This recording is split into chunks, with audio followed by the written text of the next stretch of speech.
Hello and welcome back to another video. Today we're going to be having a look at that goalkeeper position and how it has changed and what that goalkeeper position now requires more than ever, which is distribution. So let's go. The first thing to note that I've pointed out here is I've gone through Edison. I think he's the best example of a modern day goalkeeper. These are his stats from the last 8 seasons in the Premier League. You can see that in the bottom left.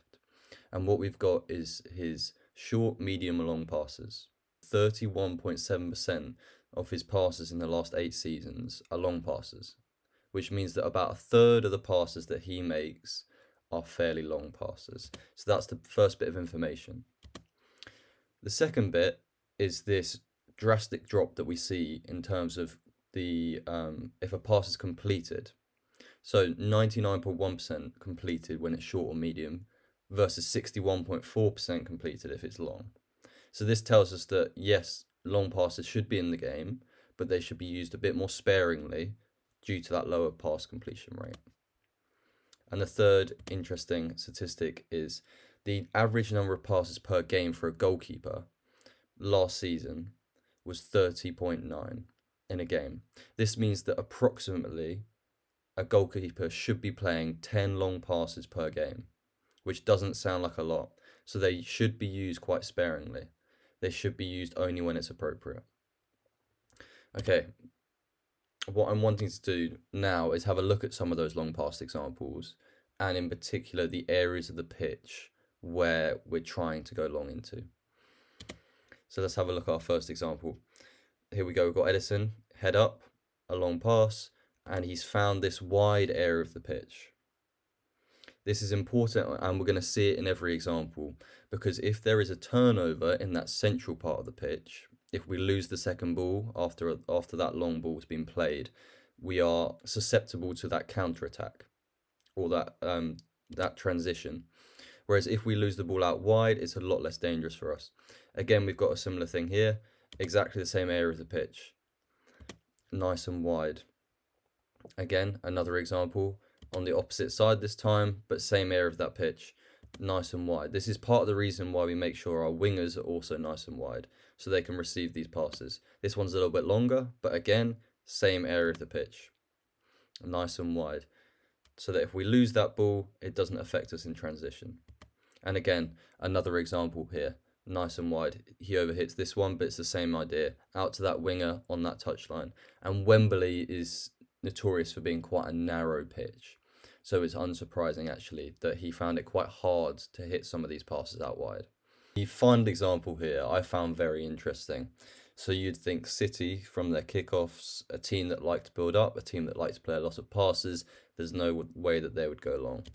But if I run this on, what we see is that they go back to Edison and he pumps it long as he can, into a striker trying to win that first contact with lots of men around the ball looking for that second ball.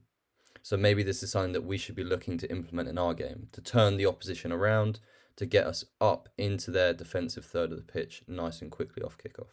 Okay, lastly, I want to have a look at a full half of Edison's gameplay. So we've got 45 minutes here where he touched the ball 15 times in a 1-0 win against Chelsea. And we're just going to analyse every single touch he makes to see some of the things that we can perhaps learn. This is a bit more realistic than just a few clips, so I'm hoping this will be beneficial for you. Our first example here, I want you to notice how long he takes to take a goal kick. So he takes 6 seconds here between putting the ball down and then playing that pass. He waits for his team to get set. This is the second clip here, his second touch of this half.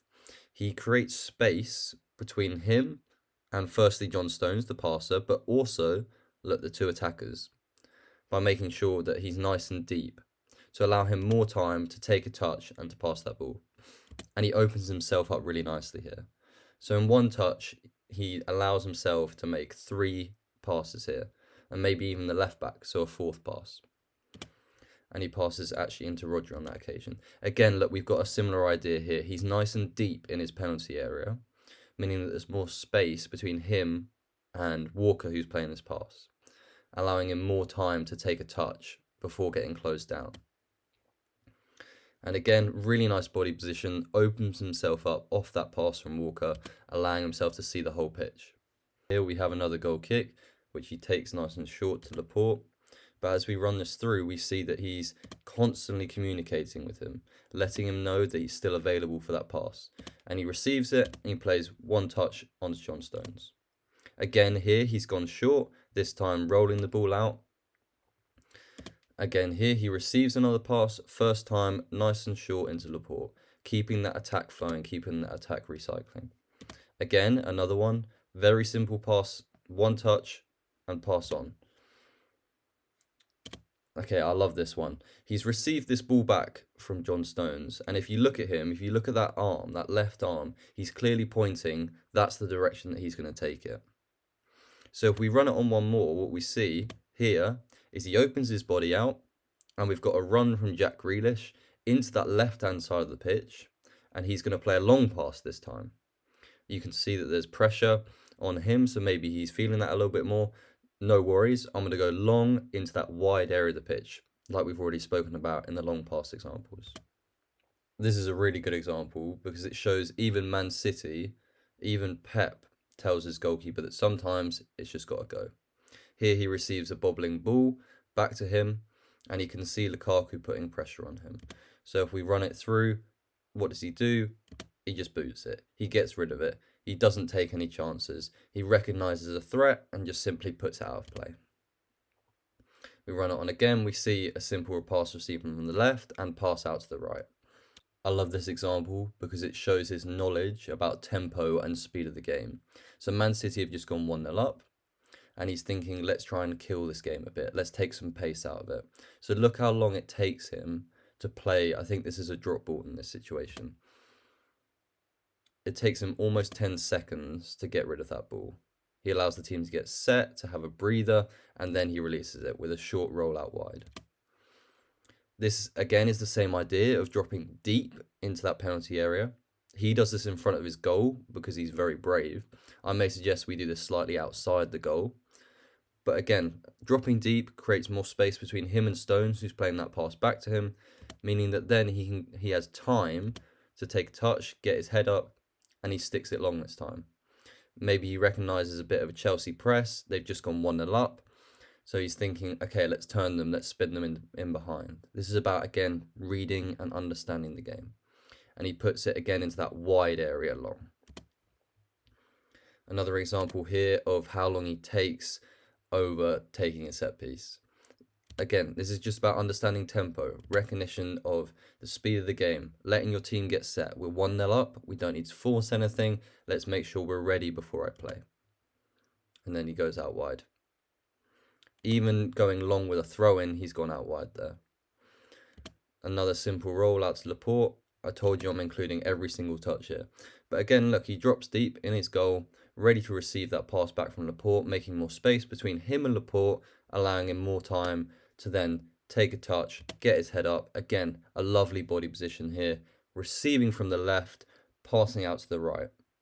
I've spoken about this a lot when I was with you out in Uganda. If the ball has come from the left-hand side of the pitch, most likely the space will be on the right, vice versa. And Edison does that to a T. Again, in this example, receive from the right, pass out to the left. And again, this is brilliant. Look, he's receiving this pass here, and whilst the ball's even coming, he's got his head up. He's looking at the options. Chelsea have put on a bit of a press, so they've come back, Man City from the left-hand side, so we know exactly where that ball's going. It's going out to the right-hand side, ready for Kyle Walker to run into all that space. This is a good bit of positioning work, and one of his more defensive touches. But look, you can clearly see he has recognised Lukaku's arm there, pointing into the space behind his back line. So he's ready. He gets set. Look at that body position, nice and forward, anticipating that long pass, and he deals with it. Again, no messing about, no trying to take touches, recognises a threat and just sticks it out of play. This is our final example here, and we're in the 90th minute now. And I believe this is a long ball. But again, look at the amount of time it takes for him to take this. Another, what is that, 8 seconds. They're 1-0 up in the 90th minute. He's not going to force it. He's letting his team get set. And then when he takes it, he actually goes longer. It's interesting that the most he goes long is towards the end of the game when Man City have already scored that goal. So Chelsea have maybe pressed a bit more onto them. So he's thinking about turning that around and putting it back over their heads.